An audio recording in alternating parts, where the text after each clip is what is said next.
I won't say it was a winning total, but it was কমে গেছিল।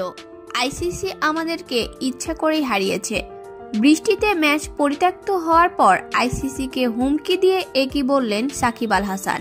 Group পর্বে 4 ম্যাচের 3টিতেই জয় পেয়েছিল বাংলাদেশ, আর সবকটি জয়ে বড় অবদান ছিল বোলারদের। এবার সুপার 8-এ এসে ব্যর্থ তাসকিন আহমেদ, মুস্তাফিজুর রহমানরা। তাতে অস্ট্রেলিয়ার বিপক্ষে ন্যূনতম লড়াইটুকু করতে পারেনি বাংলাদেশ। বৃষ্টিবিঘ্নিত ম্যাচে ডিএলএস মেথডে 28 রানে জয় পেয়েছে অজিরা। শুক্রবার 21 জুন স্যার ভিভিয়ার রিচার্ড স্টেডিয়ামে টস হেরে শুরুতেই ব্যাট করতে নেমে নির্ধারিত 20 ওভারে 8 উইকেট হারিয়ে 140 রান করে বাংলাদেশ। অপরদিকে অস্ট্রেলিয়া 100 রান করেন।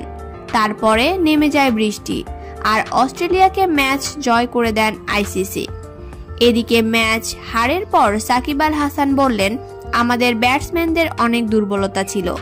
ব্যাটসম্যানরা অনেক কম রান করে, যার কারণে ম্যাচটা হারতে হয়েছে।